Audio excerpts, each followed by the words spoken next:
தேவன் அவருடைய இந்த பூமியில அவருடைய ஒரு நம்முடைய ஒவ்வொருடைய மனுடைய வாழ்க்கை அழிவின் பாதையில் இருப்பதை கண்டார். தேவன் அதுக்காக மனுஷனை உண்டாக்கவில்லை. தேவன் மனுஷனை உண்டு பண்ணி அவர் அதை நல்லது என்று கண்டார். இல்லையா? அவருடைய சாயலின்படி அவருடைய ரூபத்தின்படியே உண்டாக்குறார். இல்லையா? இன்னைக்கு நம்ம இஷ்டப்படி கடவுள்களை மனுஷர்கள், பாவம் உள்ள மனுஷர்கள் உண்டாக்குறாங்க. அந்த மனுஷர்கள் எப்படி இருக்கும்? இல்லையா? இங்க நல்ல மரம் நல்ல கனிகளை கொடுக்கும், கெட்ட மரம் கெட்ட கனிகளை தான் கொடுக்கும். அதனால பாவம் உள்ள மனுஷர்கள் அதில் உண்டாக்குகிற தெய்வங்கள் எல்லாமே பாவிகளாகவே இருக்கும். இல்லையா? பரிசுத்தமான தேவன் அல்லையா நம்மை உண்டாக்கினார். அவர் நம்மை உண்டாக்குனது நல்லது என்று கண்டால் அவர் பரிசுத்தமாக இருக்கிறது போல நாமும் எப்படி இருப்போம்? எப்படி இருப்போம்? பரிசுத்தமுள்ளவர்களாக இருப்போம். அல்லையா? புலிக்கு பிறந்ததே பூனையாக மாறாது. அதே வீரியத்துடன், அதே தோற்றத்துடன், அதே செயல்பாடுகளுடன் அந்த புலி இருப்பது போல அதனுடைய குட்டிகளும் அதே போலதான் இருக்கும். அல்லேலூயா. தேவன் அதில் எப்படி இருக்கிறாரோ அதை போலவே அவருடைய பிள்ளைகளும் இருப்பார்கள். அவரை விசுவாசிக்கிறவர்கள் அவருடைய பிள்ளைகளாகப்படி அதிகாரம் கொடுத்திருக்கிறார். ஆகையினால நம்ம அவரை விசுவாசிக்கும் போது அவருடைய வார்த்தைகளின்படி செய்யும் போது அவரை போலவே அவருடைய பிள்ளைகளாக நாம் காணப்படுவோம். அதில் எத்தனை பேர் அதில் விசுவாசிக்கிறீங்க? அல்லேலூயா. நீங்க யாரை போல இருக்கணும்னு விரும்புறீங்க? நீங்க உங்க இஷ்டப்படி இப்படி இருக்கணும் அப்படி இருக்கணும்னு சொல்லிட்டு நீங்க உங்க வாழ்க்கையில உண்டாக்குகிறதெல்லாம் அதில் பாவம் உள்ளதான் இருக்கிறது. மனுஷனுடைய செய்கைகள் எல்லாம் அவனுடைய நினைவுகள், அவனுடைய மனதின் நினைவுகள் எல்லாம் நித்தமும் பொல்லாததான் இருக்கிறது. அப்போ பாவம் உள்ளதான மனிதனிடத்துல பரிசுத்தமான ஒன்றையும் நாம் கண்டுகொள்ள முடியாது. அவன் உண்டாக்குகிறது, அவன் செய்கிறது, அவன் நினைப்பது எல்லாம் பாவமாகவே இருக்கும். வேதம் சொல்லுகிறது, துன்மார்க்க போடும் வெளிச்சம் கூட எப்படி இருக்குதான்? பாவமா இருக்குன்னு சொல்லி இருக்குது. இன்னைக்கு துன்மார்க்கர்கள் அதுல எவ்வளவு வெளிச்சம் போட்டு பாக்குறாங்க. அது தங்களுடைய வாழ்க்கையில அதில் தாங்க செய்யறதெல்லாம் அதுலயா ஒரு தேங்காய் உடைச்சிக்கிட்டு அந்த தேங்காய் தான் ரெண்டு பக்கம் வெள்ளையா இருக்குமே தவிர இவங்களுடைய வாழ்க்கை வெள்ளையா இருக்காது. இல்லையா? அதை இவங்க வாழ்க்கையில் இவங்க மனசு வெள்ளையா இருக்குதுன்னு சொல்லிட்டு காட்டிடலாம். ஆனா அதுல ஒரு விமோச்சனம் கிடையாது. அத பாவத்தை மன்னிக்கிறதுக்கு அதிகாரம் ஒரு மனுஷனை பிரகாசிக்கிறதான ஒரு வல்லமை, அதுல ஒரு மனுஷனை அதன் பாவத்திலிருந்து விடுதலையாக்குகிறதான ஒரு வல்லமை யாரிடத்தில் இருக்கிறது? தேவனிடத்தில், பரிசுத்தமான தேவனிடத்தில் மாத்திரமே இருக்கிறது. அவர் தம்முடைய வல்லமையில், தம்முடைய மகிமையில், தம்முடைய வெளிச்சத்தில், அதில் தம்முடைய அதிகாரத்துல தான் நமக்கு எல்லாவற்றையும் செய்கிறாரே தவிர நாம் அவர் அன்பு கூர்ந்தபடியினாலே, அவர் நம்மை வைத்து இறக்கத்தினாலே நாம் அதில் நம்முடைய பாவங்களிலிருந்து மன்னிப்பையும் மீட்பையும் விடுதலையும் அது ஒரு விமோச்சனத்தையும் நாம் பெற்றுக் கொள்கிறோம். நாமவே நம்முடைய இஷ்டப்படி நம்ம செய்கிற எதுவுமே அல்லேலூயா அழுக்கான ஒரு கந்தையை போல இருக்கிறது தேவனுடைய முன்பாக.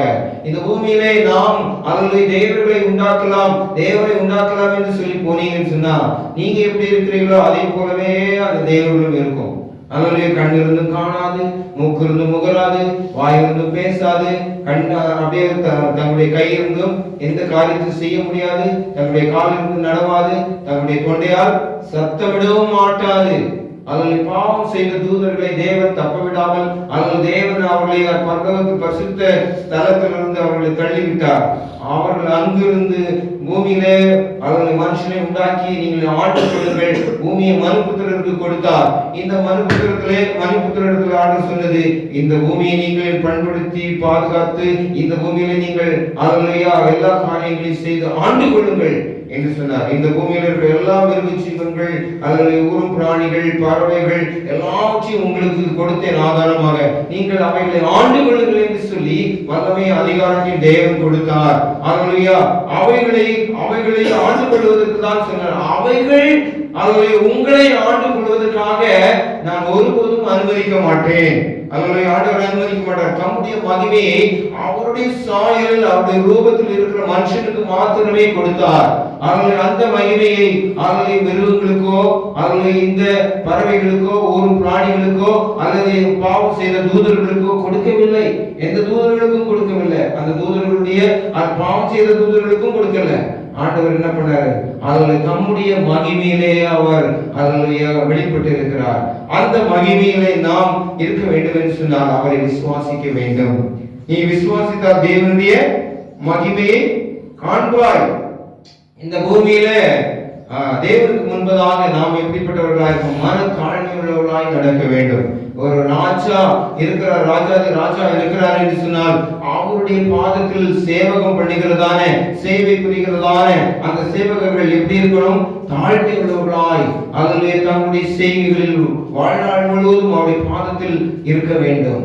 அப்படிதான் அதுதான் அவர் சொல்லுகிறதுக்கு கீழ்ப்படியவும் அவர்களால் முடியும். நீங்க பெருமை உள்ளவர்களாய் அகந்தை உள்ளவர்களாய் அவருடைய முன்னாடி நின்று நீங்க சொல்றது நான் என்ன கேட்கறதுன்னு சொல்லிட்டு இருந்தீங்கன்னு சொன்னா அதுதான் கடைசி நிமிடமாக அவருடைய வாழ்க்கை இருக்கும். இது போல இந்த பூமியில அவருடைய தேவனுக்கு முன்பதாக வானம் அவருடைய சிங்காசனம், பூமி அவருடைய பாதபடியாக இருக்கிறது.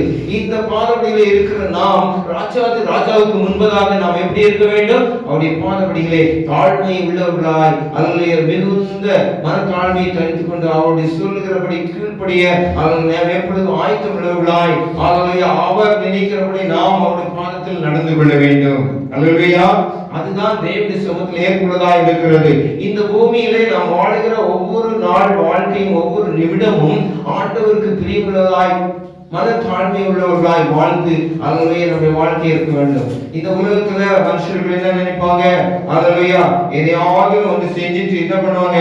தன்னுடைய பெயர்கள், தன்னுடைய புகழ், தன்னுடைய பெருமை, தன்னுடைய உயர்வு இதையெல்லாம் எதிர்பார்த்து இது அவங்களுக்கு முன்பதாக அவர்கள் செய்யப்பட வேண்டும், அவர்கள் பெருமையாக சொல்லப்பட வேண்டும். அவர்கள் செய்த எல்லா நடக்கைகள், கிரியைகள் எல்லாவற்றையும் அதில் மனுஷர்கள் மற்ற மனுஷர்கள் பெருமையாக ஆண்டவருக்கு முன்பதாக சொல்ல வேண்டும் என்று சொல்லியிருக்கு நினைக்கிறாங்க.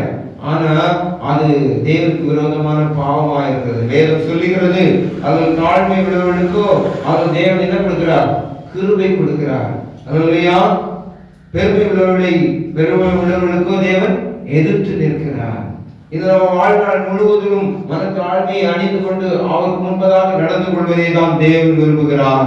ஆக இதை இப்படி பெருமையுள்ளவர்களாய் வாழ்ந்து கொண்டிருக்கிறதா இந்த மனுஷனிடத்துல ஆண்டவர் என்ன பண்றாரு? ஒரு மாதிரி காண்பிக்கும்படி பரலோகத்தின் தேவனே அவர்களையோ ஒரு இயேசு கிறிஸ்துவாக மனித அவதாரம் எடுத்து நமக்கு ஒரு தாழ்மை கற்றுக் கொடுக்கும்படி ஆண்டவருக்கு முன்பதாக நீங்கள் எப்படி வாழ வேண்டும், ஆண்டவருக்கு முன்பதாக தேவனுடைய வார்த்தையின்படி எப்படி வாழ வேண்டும் என்று சொல்லி நீங்க அப்படியே தாழ்மையை தரித்து கொண்டு மரண பரியந்தம் தன்னை தாழ்த்தினார் என்று சொல்லி இருக்கிறது. இது போல நம்ம தாழ்த்தி வாழ வேண்டும். தேவனுக்கு முன்பதாக இயேசு கிறிஸ்து எப்படி வாழ்ந்தார் அந்த வாழ்க்கையை நாம் மாதிரியாக எடுத்துக்கொண்டு நாம் வாழ்கிறதான தேவன் நமக்கு கொடுத்ததான ஜீவனுள்ள நாட்கள் முழுவதிலும் மனத்தாழ்மை உள்ளவர்களாய் அல்லேலூயா நம்மை தாழ்த்தி வாழ வேண்டும் என்று சொல்லி இருக்கிறது. அல்லேலூயா நாம் பார்க்கிறோம் இஸ்ரவேல் தேசத்திலே அல்லேலூயா பார்வோன் என்கிறதான ஒரு அரசன் இருந்தார். அவன் அல்லேலூயா இஸ்ரவேல் ஜனங்கள் எல்லாம் அவனுடைய தேசத்தில் இருந்தார்கள். அப்போ அவர்கள் என்ன பண்ணாங்க? ஆண்டவரை அல்லேலூயா தொழுது கொண்டு அவர்களுக்கு முன்பதாக மனத்தாழ்மையோடு காணப்பட்டார்கள். ஆனால் அதை அவன் ஏற்றுக்கொள்ளாமல் என்ன பண்ணான்? இவன் பெருமை கொண்டு இவர்களை அழிக்க வேண்டும், நாம் பெரிய ஒரு ராஜா என்பதை காட்ட வேண்டும் என்று சொல்லி அவன் பெருமை உள்ளவனாக தன்னுடைய எல்லா வாழ்நாள் முழுவதும் பெருமையாக எல்லா காரியத்தையும் செய்து கொண்டிருந்தான். ஆண்டவர் பார்த்த மோசையை அனுப்பி அவனுடைய தாசனாகி மோசையை ஆயத்தப்படுத்தி எழுப்பி அவனை அவனுக்கு முன்பதாக பேசும்படி அனுப்பினார். ஆனால் அவன் ஆண்டுடைய வார்த்தையை அவன் ராஜாவுக்கு முன்பதாக பேசும்போது அவன் பெருமை உள்ளவனாய் மாறினான், அகந்தை உள்ளவனாய் மாறினான். தன்னுடைய அவர்கள் எவரும் எதிர்க்க முடியாத ஒரு ராஜாவாக நான் இருக்கிறேன் என்று சொல்லி தன்னை அகந்தையை வெளிப்படுத்தினார். அல்லேலூயா. அவர் தாழ்மை உள்ளவனாய் இருக்கவில்லை. ஆகையினால் அவருக்கு முன்பதாக ஆண்டவர் என்ன பண்ணார்?